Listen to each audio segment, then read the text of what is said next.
इन्नल हम्दुलिल्लाह नहमदुहु व नस्तईनुहु व नस्तगफिरुह व नऊज़ु बिल्लाहि मिन शुरूरि अनफुसिना व मिन सय्यिआति अमालिना मन यहदिहिल्लाहु फला मुदिल्ल लहु व मन युद्लिलहु फला हादिय लहु व अशहदु अन ला इलाहा इल्लल्लाहु वहदहु ला शरीका लहु व अशहदु अन्न मुहम्मदन अब्दुहु व रसूलुहु अम्मा बअद फ़इन्न खैरल हदीस कलामुल्लाह व खैरल हदी हदी मुहम्मदिन सल्लल्लाहु अलैहि वसल्लम व शर्रल उमूरि मुहदसातुहा व कुल्लु मुहदसतिन बिदअह व कुल्लु बिदअतिन दलालह व कुल्लु दलालतिन फिन्नार।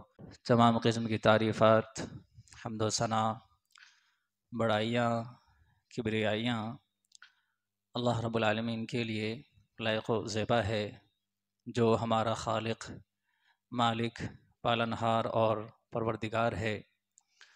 बादहु बेशुमार दुरूद व सलाम नाज़िल हो तमाम अंबिया किराम अलैहिमुस्सलाम व तस्लीम पर, ख़ासकर नबी आखिरुज़्ज़मा हज़रत मोहम्मद मुस्तफ़ा सल्लल्लाहु अलैहि वसल्लम पर, आपकी आल और औलाद पर, आपकी सारी उम्मत पर। अल्लाहुम्मा सल्लि अला मुहम्मद व अला आलि मुहम्मद कमा सल्लैता अला इब्राहीम व अला आलि इब्राहीम इन्नका हमीदुम मजीद।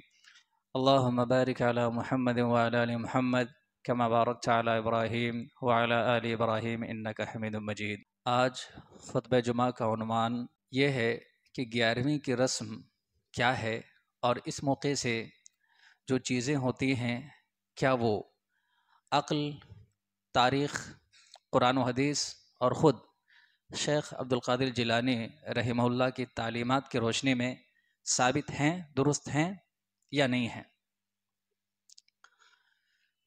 बिदअत कोई भी हो, उस पर गुफ्तगू कभी भी हो सकती है, उसके इज़ाले के सिलसिले में रहनुमाई कभी भी हो सकती है।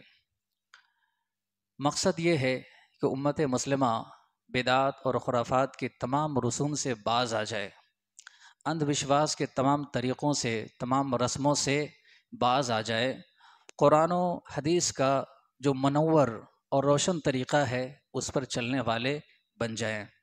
अल्लाह से दुआ है अल्लाह रब्बुल आलमीन मुझे हक़, सच, कुरान हदीस से साबित शुदा बात कहने की तौफ़ीक़ अता फ़रमाएँ और तमाम उम्मत मुस्लिमा को, सुनने वालों को उस पर अमल करने की तौफ़ीक़ अता फ़रमाएँ। आमीन। ये जो 11वीं की रस्म है जो गुज़र गई है, ये क्या है? बाज़ बदअक़ीदा, गुमराह और सिरात मुस्तकीम से भटके हुए मुसलमान ये समझते हैं कि शेख अब्दुल क़ादिर जिलानी रहमहुल्लाह नऊज़ बिल्लाह गौसे आज़म हैं, मुश्किल कुशा हैं, दस्तगीर हैं और नऊज़ बिल्लाह सारी मुश्किलों को आसान करने वाले हैं। लिहाजा जब इतने बड़े पीर या वली हैं तो उनके लिए उनकी तारीख़ वफ़ात यानी 11 रबीउल आखिर के मौके से कुरान ख़ानी का एहतमाम किया जाए, इज्तिमाई दुआ का एहतमाम किया जाए। इसी तरह से उनके ऊपर दुरूद जो कि ख़ास और मुतय्यन दुरूद है वो दुरूद पढ़ा जाए और उनके नाम की नज़रो नियाज़ की जाए। आइए देखते हैं कि अक़ल की रोशनी में, तारीख़ की रोशनी में, कुरान हदीस की रोशनी में और ख़ुद जनाब अब्दुल क़ादिर जिलानी रहमहुल्लाह की तालीमात की रोशनी में ये बात किस हद तक दुरुस्त है। पहली बात ये कहना कि नऊज़ बिल्लाह शेख अब्दुल क़ादिर जिलानी रहमहुल्लाह गौसे आज़म है, ये शिरक है, ये शिरक है। गौसे आज़म का मतलब होता है सबसे बड़ा मददगार। एक आदमी जिसने अल्लाह की तौहीद का इकरार किया है, जिसने रसूलुल्लाह सल्लल्लाहु अलैहि वसल्लम की रिसालत का इकरार किया है, जो मोमिन है, जो मुसलमान है, अगर वो ये अक़ीदा रखता है कि अल्लाह के अलावा भी कोई है जो सबसे बड़ा मददगार है, तो गोया ईमान लाने के बाद उसने कुफ्र किया, इस्लाम से वो खारिज हो गया, इस्लाम से वो खारिज हो गया। बहुत लॉजिकल सी बात है कि एक मुसलमान के ईमान की बुनियादी इस बात पर है कि वो अल्लाह के अलावा किसी और को मददगार ना समझे। बार बार एक बंदे मुस्लिम अपनी नमाज़ों में इस बात का इकरार करता है, ऐलान करता है, इय्याका नअबुदु व इय्याक नस्तईन, ऐ अल्लाह तू ही इबादत के लायक है, हम तेरी ही इबादत करते हैं, व नस्तईन, और तुझी से मदद तलब करते हैं। तो ये अकीदा रखना कि जनाब अब्दुल कादिर जिलानी रहमहुल्लाह मुश्किल कुशा है, गौसे आज़म है, ये एक शिरकिया अकीदा है। ऐसा अकीदा रखने से एक मुसलमान कलमा पढ़ने के बावजूद, एक मुसलमान नमाज पढ़ने के बावजूद, एक मुसलमान कुर्बानी करने के बावजूद, तमाम इबादात जो कुरान हदीस से साबित हैं, उन तमाम इबादात को करने के बावजूद सिर्फ इस अकीदे की बुनियाद पर एक बंदे मुस्लिम ईमान से खारिज हो जाता है। अल्लाह फरमाता है, ला तदउ मअल्लाहि अहदा, अल्लाह के साथ किसी और को ना पुकारो। अल्लाह फरमाता है, वल्लदीना यदऊना मिन दूनिही ला यमलिकूना मिन क़ितमीर, कि अल्लाह के अलावा जिन हस्तियों को या जिन चीज़ों को, जिन देवियों, जिन देवताओं को पुकारा जाता है, ला यमलिकूना मिन क़ितमीर, वो ज़र्रा बराबर भी इख्तियार नहीं रखते हैं, कुछ भी नहीं कर सकते हैं। अल्लाह के रसूल सल्लल्लाहु अलैहि वसल्लम को अल्लाह ताला ने यह हुक्म दिया, कुल ला अमलिकु लिनफ्सी दर्रन वला नफ़अन इल्ला मा शा अल्लाह, ए नबी मुकर्रम सल्लल्लाहु अलैहि वसल्लम और हज़रत मोहम्मद सल्लल्लाहु अलैहि वसल्लम इस कायनात की सबसे महबूब तरीन शख्सियत हैं अल्लाह ताला के लिए, और महबूब तरीन शख्सियत से अल्लाह ताला कह रहा है और ये कहलवा रहा है कि आप कह दीजिए कि ला अमलिकु लिनफ्सी नफ़अन वला ज़र्रन इल्ला मा शा अल्लाह, कि मैं भी मेरे नफ़ा नुकसान का मालिक नहीं हूँ। दूसरों के नफ़ा नुकसान का मालिक होना तो बहुत दूर की बात है, अल्लाह ताला रसूलुल्लाह से ये कहलवा रहा है कि कह दीजिए, ऐलान कर दीजिए कि मैं अपने नफ़ा नुकसान का मालिक नहीं हूँ। फिर अगर शेख अब्दुल कादिर जिलानी रहमुल्लाह की तालीमात का आप मुताला करें तो आप पाएंगे, फुतूहुल गैब उनकी किताब है, उन्होंने लिखा, मन इस्ताअन बी फ़क़द अशरका, जिसने मुझसे इस्तिआनत यानी मदद तलब की, जिस तरह अल्लाह से मदद तलब की जाती है, अशरका, उसने शिर्क किया। वमन इस्तगास बी फ़क़द कफ़रा, और जिसने मुझे मदद के लिए पुकारा उसी तरह जिस तरह अल्लाह को पुकारा जाता है, फ़क़द कफ़रा, वो काफिर हो गया, इस्लाम से खारिज हो गया। और जिसने वो सारे काम किए जो अल्लाह के लिए किया जाना चाहिए, वमन तवक्कल अलैया कमा यतवक्कलु अलल्लाह फ़क़द दल्ला, और जिसने मुझ पर तवक्कुल भरोसा किया उस तरह जिस तरह अल्लाह रब्बुल आलमीन पर तवक्कुल और भरोसा किया जाता है, वो गुमराह हो गया। फुतूहुल गैब जिल्द नंबर 1। क्या साबित हुआ कि ये अकीदा रखना जिस बुनियाद पर ये पूरी रस्म आम की जाती है, अमल किया जाता है, ये बुनियाद ही गलत है। दूसरी बात, 11वीं की तारीख को ये जो रस्म अदा की जाती है, ये तारीखी तौर पर गलत है, साबित ही नहीं है। किसी मुसन्निफ ने, किसी मुअर्रिख ने मुस्तनद तारीख अब्दुल कादिर जिलानी रहमहुल्लाह के वफ़ात की बताई ही नहीं है कि वो 11 रबीउल आखिर को वफ़ात पाए हों, इस तरह की कोई मुस्तनद तारीख नहीं है। गोया ये जो तारीखी बुनियाद है, जिस बुनियाद पर इस अमल को अंजाम दिया जाता है, वो बुनियाद ही गलत है, फॉल्स है। तो इसका गलत होना तारीखी तौर पर भी साबित हुआ।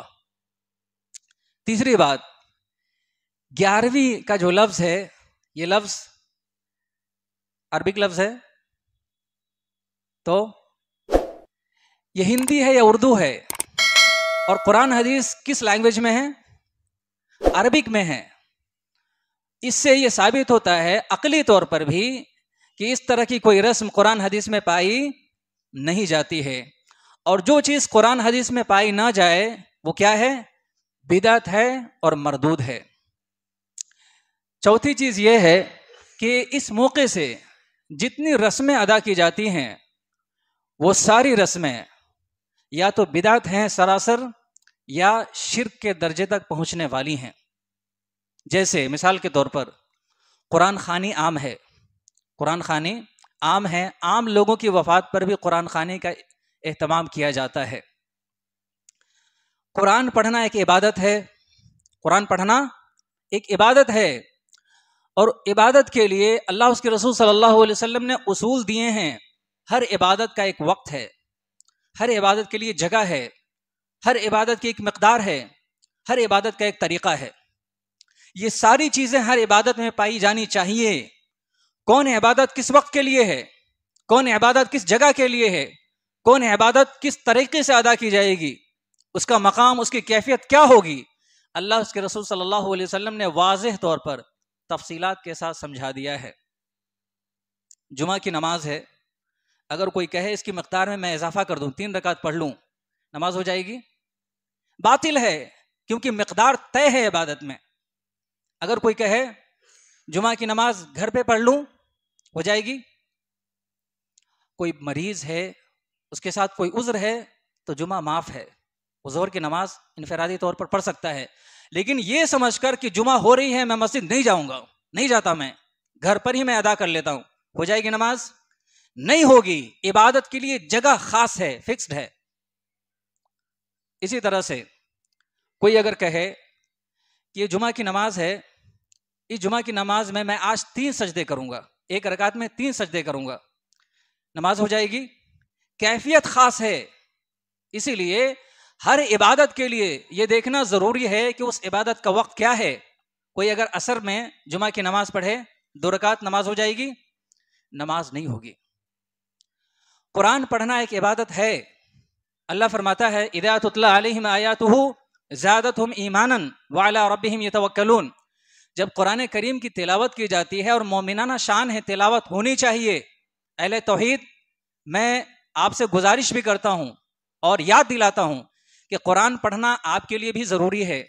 सिर्फ तर्जमा पढ़ लेने से काम नहीं चलता है। कुरान का ये हक है कि कुरान करीम को लफ्ज़ बलफ्ज़, हर्फ बहर्फ पढ़ा जाए, ये भी कुरान के हुकूक में से एक हक है। इसीलिए कुरान पढ़ने के, कुरान की तिलावत करने के रिवाज को आम कीजिए। अब लोग मस्जिदों में भी कुरान करीम की तिलावत नहीं करते हैं। क्या बदनसीबी है, क्या हिरमा नसीबी है, क्या काहिली है, क्या सुस्ती है। तो कुरान करीम पढ़ना एक इबादत है। इज़ा तुतला अलैहिम आयातुहु ज़ादतहुम ईमानन व अला रब्बिहिम यतवक्कलून, कि जब कुरान करीम की तिलावत की जाती है तो ईमान में इजाफा होता है। लेकिन क्या कुरान करीम की तिलावत किसी की मैयत के तीसरे दिन की जाएगी? ये कुरान हदीस में जिक्र है। किसी की मैयत के 11वें दिन में की जाएगी, ये जिक्र है। जिस दिन किसी की वफात हुई है उस दिन की जाएगी, ये जिक्र है।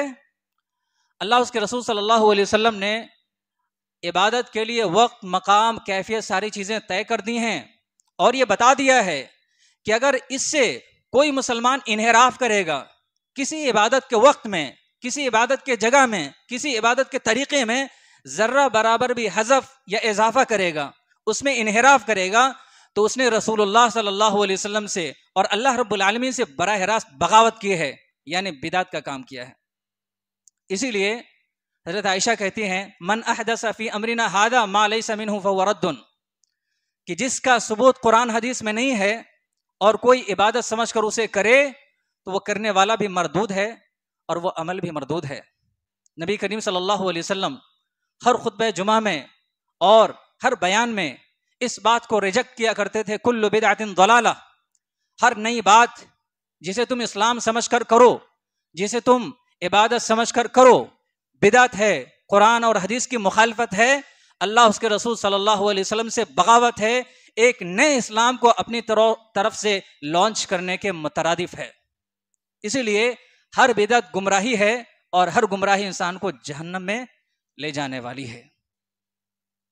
कुरान पढ़ना इबादत तो है, लेकिन 11वीं के रस्म से खास कर देना यह बिदअत है। किसी की मैयत के दिन, तीसरे और चौथे, 5वें, 8वें, 9वें दिन खास कर देना यह बिदअत है। अल्लाह के और अल्लाह रब्बुल आलमीन ने, अल्लाह के रसूल सल्लल्लाहु अलैहि वसल्लम ने यह नहीं कहा कि कुरान करीम पढ़ो तो इज्तिमा के साथ पढ़ो। ऐलान होता है बाज़ाब्ता, फला फला वक्त में कुरान खानी है, सारे लोग आइए और कुरान पढ़िए। कुरान पढ़ने का यह तरीका अल्लाह ने सिखाया, अल्लाह के रसूल सल्लल्लाहु अलैहि वसल्लम ने सिखाया, गोया यह तरीका बिदअत है। वक्त अपनी तरफ से मुतय्यन करते हैं, जगह अपनी तरफ से मुतय्यन करते हैं, अंदाज और कैफियत अपनी तरफ से मुतय्यन करते हैं, यहां तक कि मिकदार भी अपनी तरफ से मुतय्यन करते हैं। 1 खत्म पढ़ेंगे, 3 कुल पढ़ेंगे और 40 मरतबा या 111 मरतबा सूरह फातिहा पढ़ेंगे। यह तादाद किसने बताया? बिदात है। कुरान पढ़ना तो इबादत है, मगर इस तरह से खास कर लिया गया इसलिए ये बिदात है। अब ये इबादत बजाय नेकी के, बजाय जन्नत में दाखिले के जरिए के, ये जहन्नम में दाखिले का जरिया बन गई ये इबादत। इसीलिए इससे बचना जरूरी है। ये एक बात। दूसरी बात यह है कि इस मौके से इज्तिमाई तौर पर दुआ भी की जाती है। इज्तिमाई तौर पर दुआ भी की जाती है। दुआ इबादत है। अल्लाह उसके रसूल सल्लल्लाहु अलैहि वसल्लम ने दुआ का तरीका बता दिया है कि दुआ पर्सनल मामला है, इंडिविजुअल मामला है, इनफरादी तौर पर किया करो। चंद मकामात है, चंद मौके हैं, एक्सेप्शनली अल्लाह उसके रसूल सल्लल्लाहु अलैहि वसल्लम ने यह तरीका बताया कि उस मौके से इज्तिमाई दुआ कर सकते हो।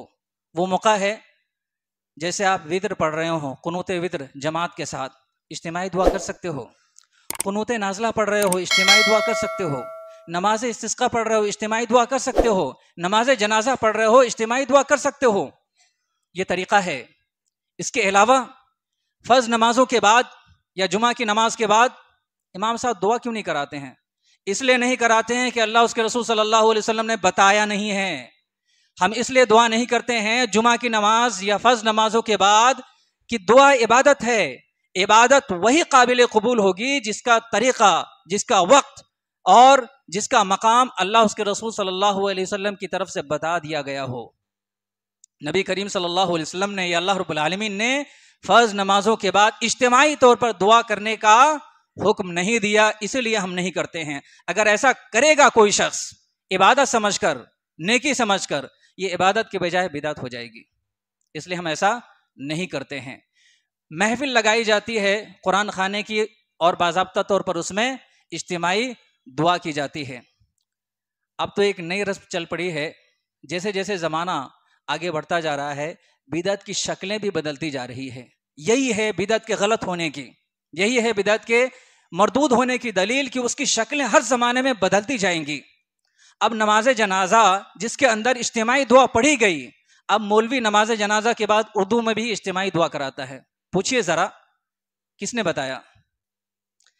दीन और इस्लाम पर आपका कॉपीराइट है क्या? दीन इस्लाम आपकी विरासत है क्या? आप जिस तरह चाहेंगे इन्हिराफ करेंगे, जिस तरह चाहेंगे उसूल और ज़ाब्ते बनाएंगे। मौलवियों से, उलमा से सवाल करो मुसलमानों, वरना खुद भी गुमराह होगे, गुमराह हो रहे हैं और आपकी नैया भी डुबोई जाएगी। इसलिए सवाल पूछो उनसे, दलील पूछो। क्यों? नमाज जनाजा खुद ही दुआ है, इज्तिमाई दुआ है। नमाज जनाजा के बाद फिर हिंदी में, उर्दू में दुआ, ये कहां से? तो इज्तिमाई दुआ की वजह से भी ये महफिल जो 11वीं की महफिल है या कुरान खानी की महफिल है, ये बिदात है। अच्छा, इस मौके से एक काम और करते हैं लोग, और देखिए कितनी भयंकर किस्म की बिदात है कि दुरूद जिलानी पढ़ते हैं लोग। दुरूद किसका हक है? दुरूद पढ़ना किसका हक है? अल्लाह के रसूल सल्लल्लाहु अलैहि वसल्लम का हक है ना। लेकिन एक दुरूद अपनी तरफ से घड़ ली गई है, बना ली गई है। दुरूद जिलानी, दुरूद अब्दुल कादिर जिलानी, दुरूद गौसिया या सलात गौसिया, अल्लाहुम्मा सल्ली अला मोहम्मद व अला आलि मोहम्मद, और उसमें बहुत सारी चीज़ें इजाफा कर दी गई हैं। अला अब्दुल कादिर जिलानी रहमहुल्लाह, कुतुब रब्बानी और पता नहीं क्या क्या। अल्लाह रब्बुल आलमीन फरमाता है, या अय्युहल्लज़ीना आमनू सल्लु अलैहि व सल्लिमू तस्लीमा, कि ए मोमिनो, नबी करीम सल्लल्लाहु अलैहि वसल्लम पर दुरूद पढ़ा करो। किस पर? नबी करीम सल्लल्लाहु अलैहि वसल्लम पर दुरूद पढ़ा करो। नबी करीम सल्लल्लाहु अलैहि वसल्लम ने फरमाया, सल्लु अलैया फ़इन्न सलातुकुम तबलुगुनी हैसु कुंतुम, कि तुम मुझ पर दुरूद पढ़ा करो जहां भी रहो। जरूरी नहीं है कि तुम मदीना होगे तो दुरूद पढ़ोगे, जहां भी रहो दुरूद पढ़ा करो, तुम्हारा दुरूद पढ़ना मुझ तक पहुंचा दिया जाता है। यह हक रसूलुल्लाह सल्लल्लाहु अलैहि वसल्लम का था। यह हक दिया गया किसको? शेख अब्दुल कादिर जिलानी रहमहुल्लाह को। कितनी बड़ी बदनसीबी है। नबी करीम सल्लल्लाहु अलैहि वसल्लम का हक, अल्लाह के रसूल सल्लल्लाहु अलैहि वसल्लम की पोस्ट, अल्लाह के रसूल सल्लल्लाहु अलैहि वसल्लम का ओहदा किसी और को दे दिया जाए। नबी करीम सल्लल्लाहु अलैहि वसल्लम की शान में इससे बड़ी गुस्ताखी और कोई हो सकती है? ये गुस्ताखी है अल्लाह के रसूल सल्लल्लाहु अलैहि वसल्लम की शान में। बताइए मौलवियों को। सबसे अहम बात यह है कि इसमें नजरो नियाज जो कि इबादत है, नजरो नियाज अल्लाह ताला के लिए ही होनी चाहिए, क्योंकि ये इबादत है। कोई भी काम करें, अल्लाह ताला के लिए ठान लें कि फला फला काम मैं फला दिन करूंगा अल्लाह ताला आपके लिए, मैं इतनी नमाजें इतनी नफलें आपके लिए पढ़ूंगा, फला फला जानवर आपके लिए आपके नाम पे कुर्बान करूंगा। ये नज़र है, ये एक इबादत है, ये अल्लाह ताला के लिए ही खास है। अल्लाह फरमाता है फसल्ली लिरब्बिका वनहर, कि अल्लाह के लिए ही नमाज पढ़ो क्योंकि इबादत है, अल्लाह के लिए ही कुर्बानी करो क्योंकि इबादत है। ये नमाज अगर किसी और के लिए पढ़ी गई तो शिर्क, ये नजर किसी और के लिए मान ली गई तो शिर्क। अब्दुल कादिर जिलानी रहमुल्लाह के सिलसिले में क्या अकीदा रखा जाता है? बाज़ाब्ता खाने तैयार होते हैं, बाज़ाब्ता खाने तैयार होते हैं। यह अकीदा रखा जाता है कि उनकी रूह खुश होगी, हमारे लिए सिफारिश करेगी, हमारे लिए आसानियां फराहम करेगी। ये दर्जा अल्लाह रब्बुल आलमीन का था। अल्लाह रब्बुल आलमीन को अपनी कुर्बानी से, माली मदद से खुश करना था। मुसलमान क्या कर रहे हैं? खाने खिलाकर और माली इबादत के जरिए से अब्दुल कादिर जिलानी रहमुल्लाह के रूह को खुश करने की कोशिश कर रहे हैं। नऊज़ बिल्लाह मिन ज़ालिक। मुश्किल कुशा कौन है? अल्लाह है। जरूरतों को पूरा करने वाला कौन है? अल्लाह है। लेकिन काम किसके लिए हो रहा है? अब्दुल कादिर जिलानी रहमुल्लाह के लिए। यह शिर्क है या नहीं है? और अगर नजर नियाज नहीं कर रहे हैं तो मुझे बताइए कि आम लोगों के लिए नजर नियाज क्यों नहीं करते हैं?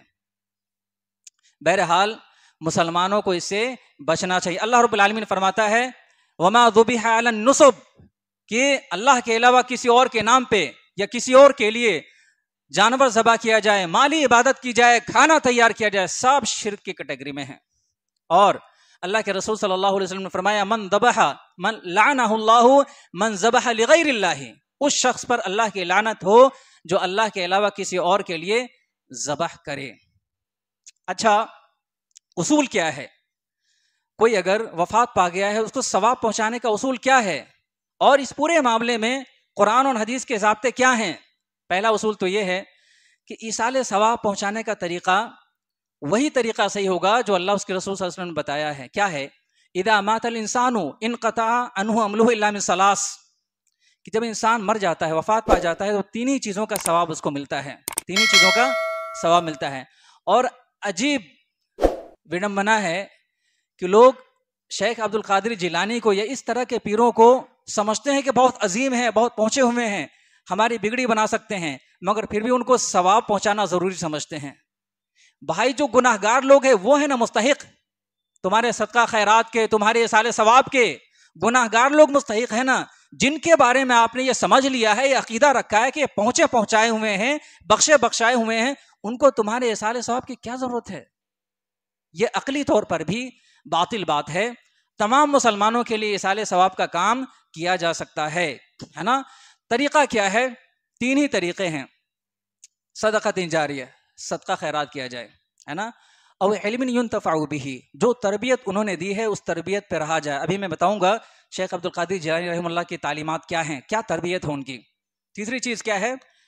औ वलदिन सालिहिन यदू लहू, या उनके लिए दुआ की जाए। यही तीन तरीके हैं जिन तरीक़ों से मरने वाले को, वफ़ात शुदा आदमी को सवाब पहुँचाया जाता है।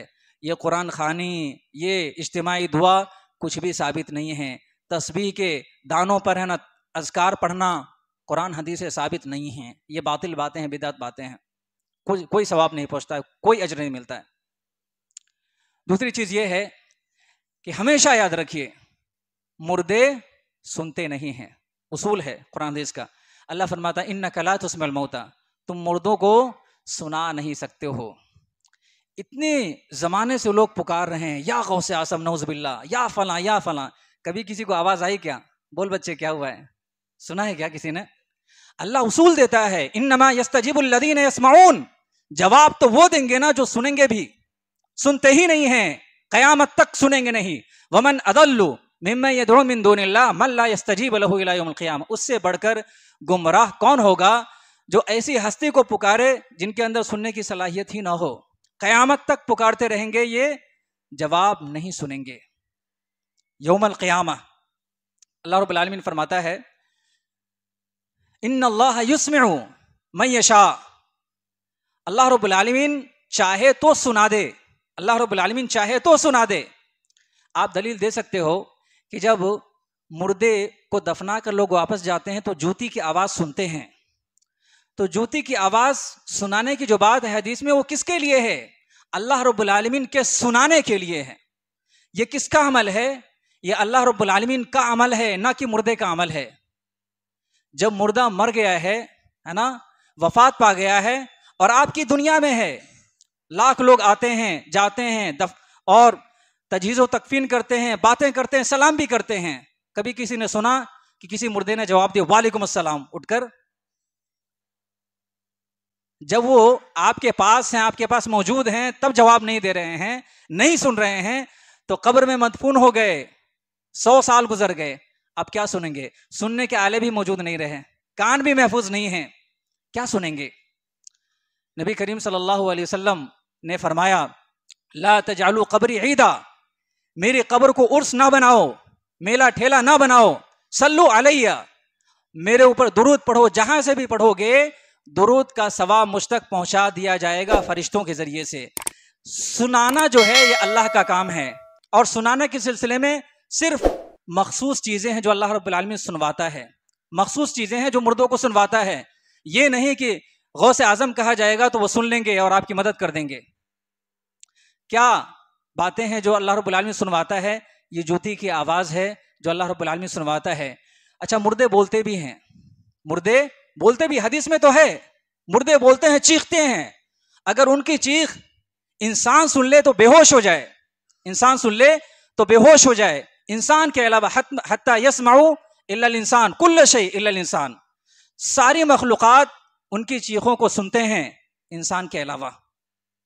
लेकिन कैसे सुनते हैं, ये बरज़खी मामला है ना। और दूसरी बात यह है कि जो लोग मर जाते हैं, वफात पा जाते हैं, वो बरज़खी जिंदगी गुजारते हैं। वमिन वराइहिम बरज़खुन इला यौमि युबअसून, हमारी दुनिया में और आखिरत की दुनिया में एक और दुनिया है, एक और ओट है जिसको बरज़ख की दुनिया कहते हैं। उस दुनिया की कैफियत क्या है ये अल्लाह ही जानता है।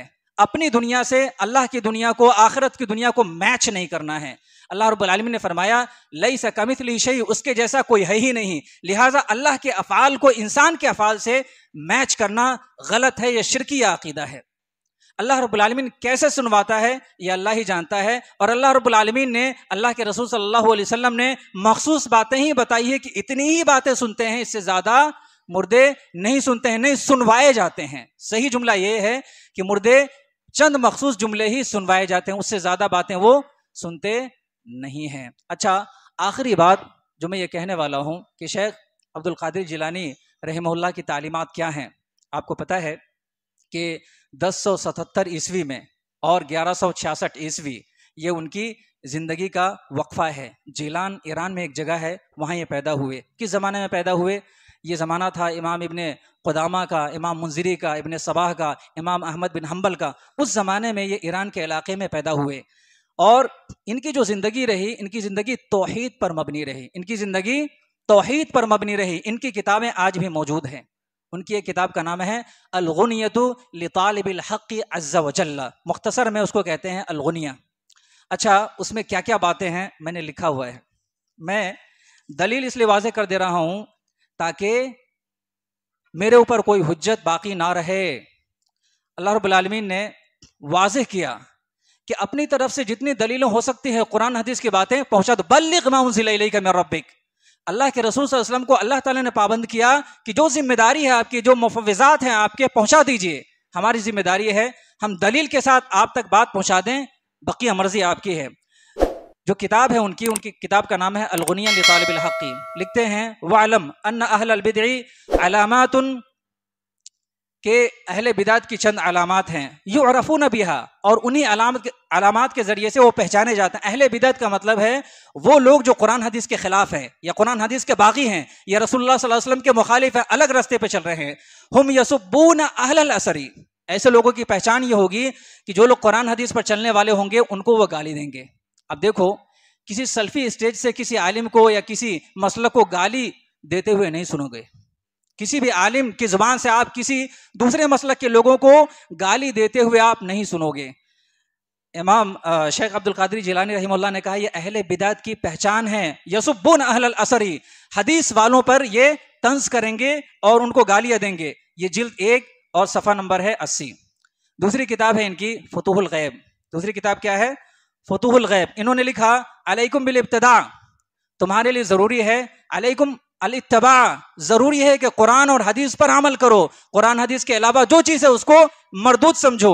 मिन गैरिल इब्तिदा, अगर कहीं पर यह दिख जाए कि कुरान हदीस के खिलाफ है, इसका तरीका अलग है, उससे बच जाओ। अलैकुम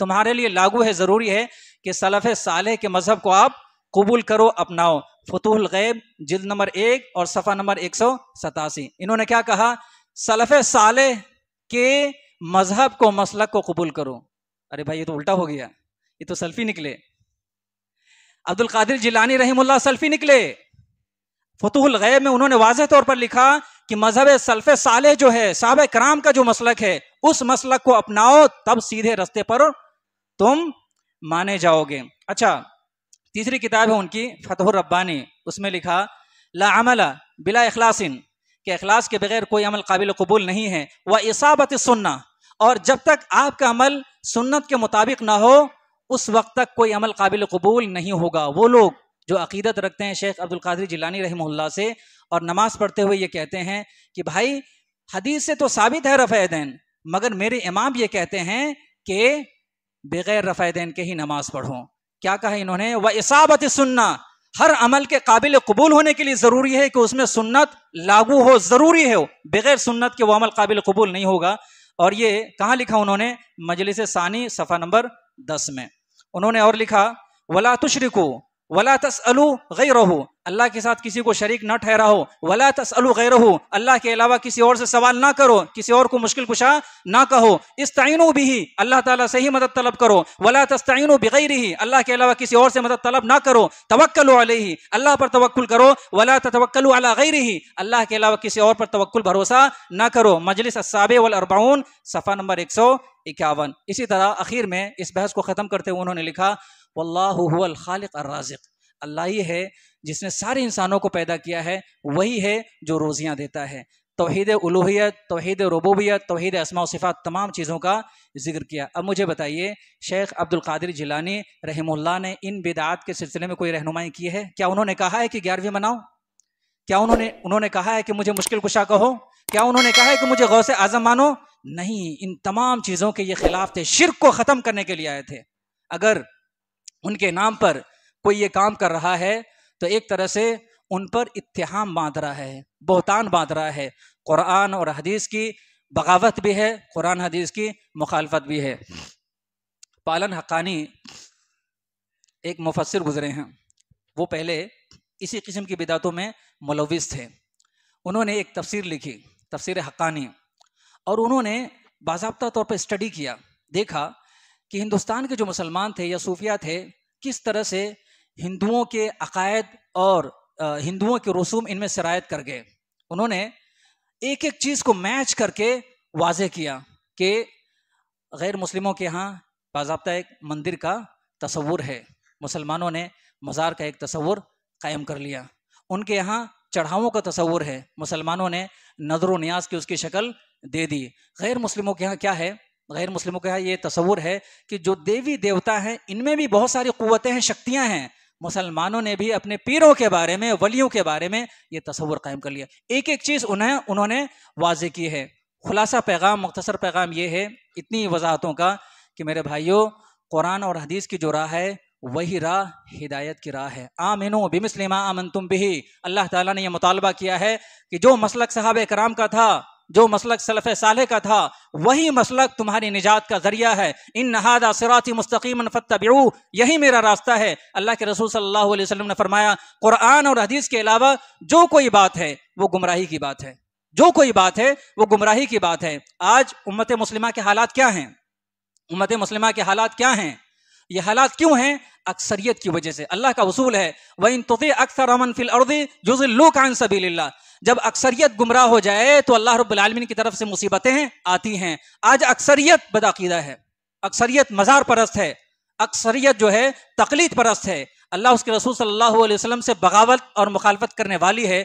इसीलिए आज उम्मत मुस्लिमा के ये हालात हैं। ये हालात सुधरेंगे तभी जब मुसलमानों के अंदर अकीदे तौहीद आएगा। अकीदे तौहीद के मानने वाले कितने लोग हैं? बहुत मुख्तसर, आटे में नमक के बराबर। इसलिए ज़रूरी है इस अकीदे का इहया किया जाए। वही अकीदा, वही मसलक, वही मज़हब, वही तरीक़ा, वही अंदाज़ जो अल्लाह ने दिया, रसूलुल्लाह सल्लल्लाहु अलैहि वसल्लम ने दिया और जिसको सहाबा किराम ने एग्जीक्यूट करके दिखलाया, उसी में हमारी निजात है। अल्लाह ताला एक लफ्ज़ में, एक आयत में फरमाता है, अतीउल्लाह व अतीउर रसूल लअल्लकुम तुफ्लिहून। अल्लाह की इताअत कर लो, कुरान पढ़ लो, व अतीउर रसूल, रसूलुल्लाह सल्लल्लाहु अलैहि वसल्लम की हदीस पढ़ लो। ज़्यादा कुछ करने की ज़रूरत नहीं है।